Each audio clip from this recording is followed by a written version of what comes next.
Bom, o neurônio corresponde à principal célula que constitui o sistema nervoso, sendo responsável por receber, processar, interpretar informações e gerar respostas a determinados estímulos.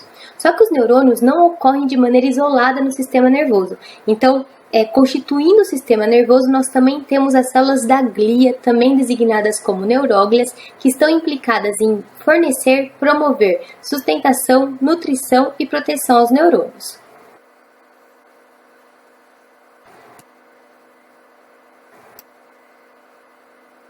Tá, mas como que o neurônio ele é constituído? Então, como vocês podem observar na imagem ilustrativa à direita, o neurônio ele é constituído pelo corpo celular, onde vai ocorrer o processamento das informações. Associado ao corpo celular, nós temos filamentos curtos, projeções mais curtas designadas de dendritos, que tem como função a captação de estímulo que vai ser conduzido então em direção ao corpo celular. E nós temos ainda o axônio, que geralmente é um filamento único e longo, que tem como função a condução do estímulo nervoso para outro neurônio ou para um órgão efetor.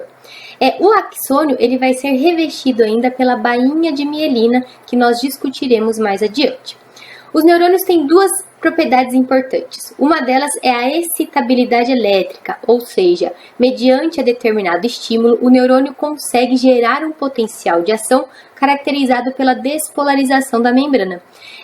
Além disso, os neurônios também apresentam a propriedade da condutibilidade, ou seja, além de gerar esse potencial de ação, eles conseguem conduzir esse estímulo, esse impulso nervoso em direção a outro neurônio ou para um órgão efetor.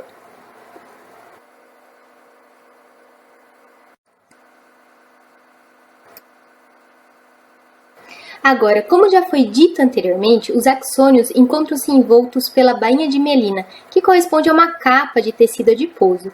Na realidade, a bainha de mielina ela é constituída por camadas concêntricas da membrana plasmática das células da glia que encontram-se ao redor dos neurônios.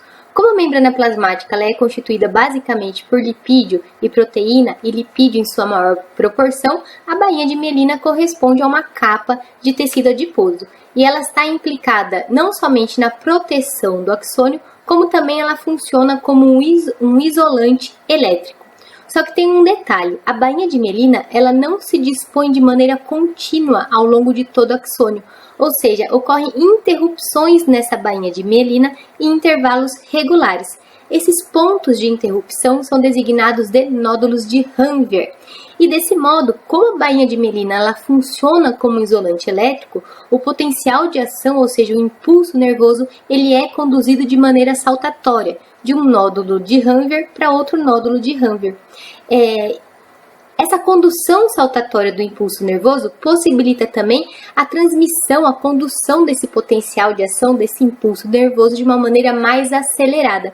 Quando ocorre uma lesão nessa bainha de mielina ou um processo de desmielinização, como é o caso da esclerose múltipla, a condução desse impulso nervoso se dá de uma maneira mais lenta, porque o potencial de ação vai ter que ocorrer ao longo de toda a membrana plasmática do axônio. E isso começa a resultar em deficiências sensoriais, cognitivas, assim como em falhas na função de determinados órgãos.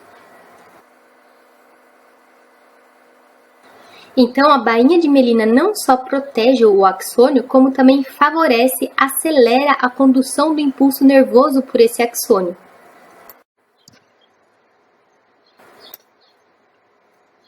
E conforme nós já vimos anteriormente, no sistema nervoso periférico ocorrem os nervos, que são constituídos por feixes de fibras nervosas que podem ser sensoriais, ou também designadas como sensitivas ou aferentes, e nós temos ainda as fibras nervosas motoras ou eferentes.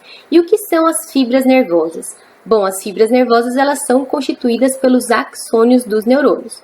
Então, nós também poderemos ter neurônios designados como sensoriais, sensitivos ou aferentes, e neurônios motores ou eferentes.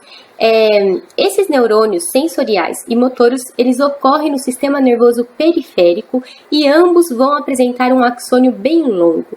E qual que é a função desses neurônios? Bom, o neurônio sensorial, assim como a fibra nervosa sensorial, tem como função a captação de determinados estímulos e condução desses estímulos para o sistema nervoso central.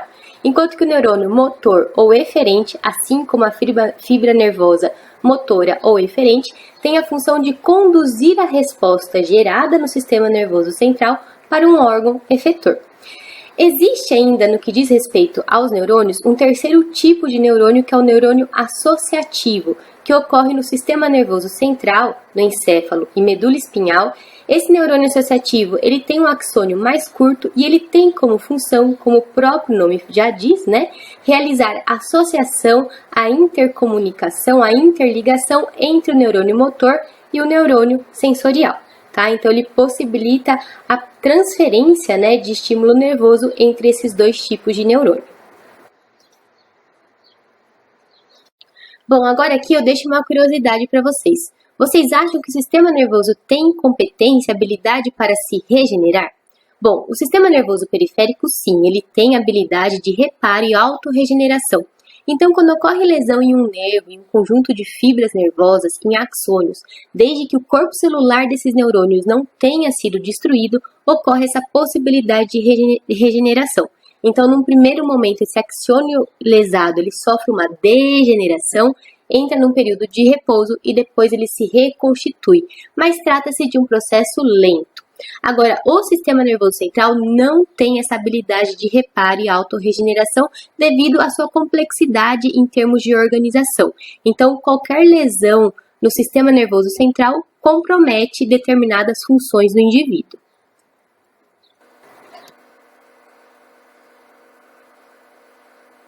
Agora, para que haja condução do impulso nervoso, é importante, é necessário que um neurônio consiga se comunicar com o neurônio circunvizinho ou também com órgãos efetores.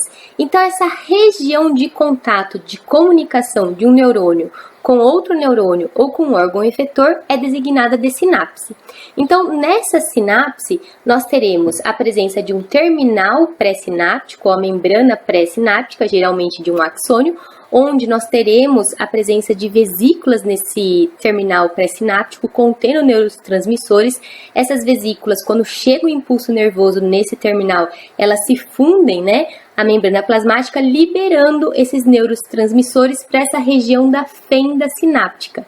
E esses neurotransmissores se ligam aos receptores que se encontram no terminal pós-sináptico, ou membrana pós-sináptica, possibilitando assim a condução do impulso nervoso. Esse terminal pós-sináptico, ele pode corresponder a uma célula somática, a um outro neurônio, né, os dendritos de um outro neurônio, ou também a axônios de outro neurônio. Tá? Então, essa sinapse corresponde à região de contato entre neurônios ou entre um neurônio e um órgão efetor, onde ocorre a transmissão, né, do impulso nervoso através de sinais elétricos e químicos. Lembrando que os neurotransmissores são mensageiros químicos e esses neurotransmissores eles podem ter função inibitória ou excitatória. Então, os neurotransmissores excitatórios, ao se ligar nos seus receptores localizados nos terminais pós-sinápticos, eles possibilitam a condução do impulso nervoso, enquanto que os neurotransmissores inibitórios, ao se ligarem aos seus receptores específicos localizados nesse terminal pós-sináptico, inibem a passagem, a condução desse impulso nervoso.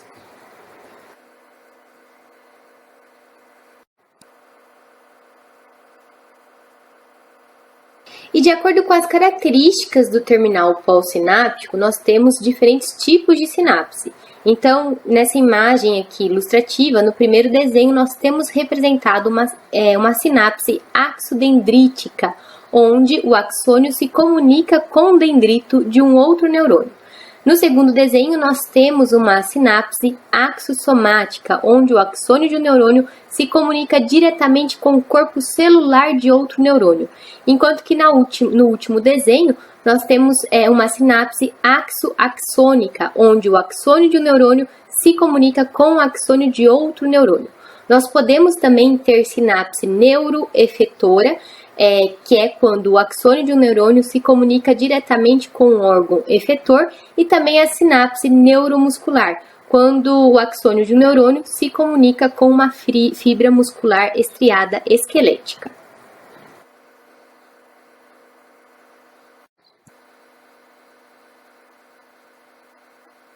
Agora, nós já vimos anteriormente que os neurônios não ocorrem sozinhos no sistema nervoso. Então, nós também temos integrando o sistema nervoso as células da glia, ou também designadas como neuróglias, que que correspondem a diferentes tipos celulares implicados na proteção, nutrição e sustentação dos neurônios. Vale ressaltar que os neurônios eles não têm capacidade de se autoduplicar, de se multiplicar, de sofrer mitose, diferente do que acontece com as células da glia. Então, as células da glia têm sim essa capacidade de se dividir, de sofrer mitose. Essas células da glia, elas são menores e são muito mais numerosas do que os neurônios no sistema nervoso. E elas envolvem diferentes tipos celulares. Então, nós temos os oligodendrócitos, as células de Schwann, os astrócitos e as micróglias. Nós vamos conversar a respeito da peculiaridade de cada um desses tipos celulares nos próximos slides.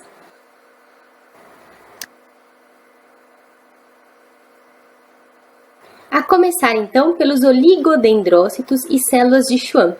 Ambas as células apresentam a mesma função, elas estão implicadas na constituição, na formação da bainha de mielina ao redor dos axônios dos neurônios. A diferença é que o oligodendrócito ocorre no sistema nervoso central, encéfalo e medula espinhal, enquanto que as células de Schwann ocorrem no sistema nervoso periférico. Existe mais uma diferença que é o seguinte: os oligodendrócitos, eles emitem prolongamentos que se enrolam nos axônios dos neurônios no sistema nervoso central, constituindo a bainha de mielina, e um oligodendrócito é capaz de atender até 60 axônios. Enquanto que as células de Schwann, cada célula de Schwann envolve apenas o axônio de um neurônio. Então, uma célula de Schwann vai envolver o axônio apenas de um neurônio no sistema nervoso periférico. Lembrando que essa bainha de mielina, vai corresponder então a uma capa de tecido adiposo, uma vez que ela é constituída basicamente pela membrana plasmática do oligodendrócito ou da célula de Schwann e está implicada em garantir a proteção do axônio e isolamento elétrico, garantindo uma condução saltatória do impulso nervoso.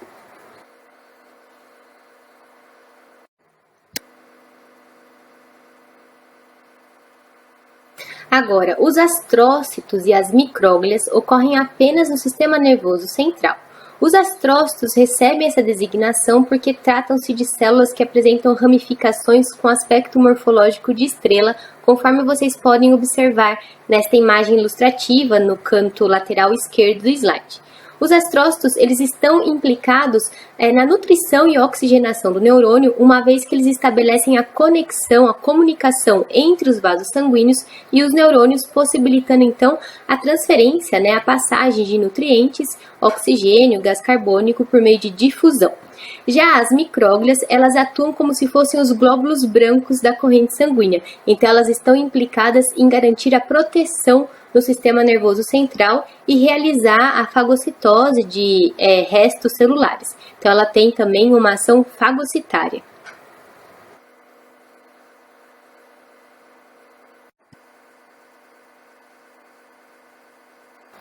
Agora, como que se dá a organização desse tecido neuronal? Ou seja, como que os neurônios se distribuem no sistema nervoso? Então, no sistema nervoso central, no encéfalo, os corpos celulares dos neurônios localizam-se na região cortical, ou seja, mais na periferia do encéfalo, constituindo a substância cinzenta, enquanto que os axônios concentram-se mais internamente, constituindo a substância branca, conforme vocês podem observar nesta imagem ilustrativa. Já na medula espinhal, essa distribuição se dá de maneira inversa. A substância cinzenta, contendo então os corpos celulares, localiza-se mais internamente, enquanto que a substância branca, constituída basicamente pelos axônios, localiza-se mais externamente. Bom, considerando que a substância cinzenta é constituída basicamente por corpos celulares, ela vai estar implicada na recepção e processamento das informações, assim como na coordenação de todas as funções do organismo, enquanto que a substância branca, por ser constituída basicamente por axônios, estará implicada na condução do impulso nervoso.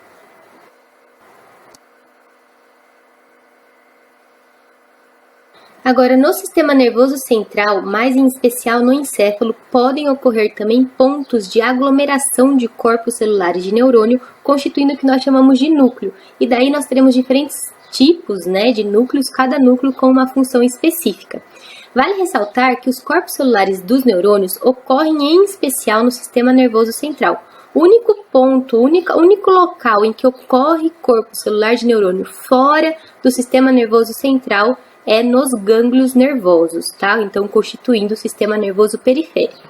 Os gânglios nervosos correspondem a dilatações que ocorrem em especial nos nervos espinhais próximo à medula espinhal, mas também podem ocorrer nos nervos cranianos. E o nervo, como nós já conversamos anteriormente, ele vai ser constituído por feixes de axônios. Esses nervos ocorrem em especial no sistema nervoso periférico e estão implicados na condução de um estímulo, né, por meio de impulso nervoso, por meio de potencial de ação.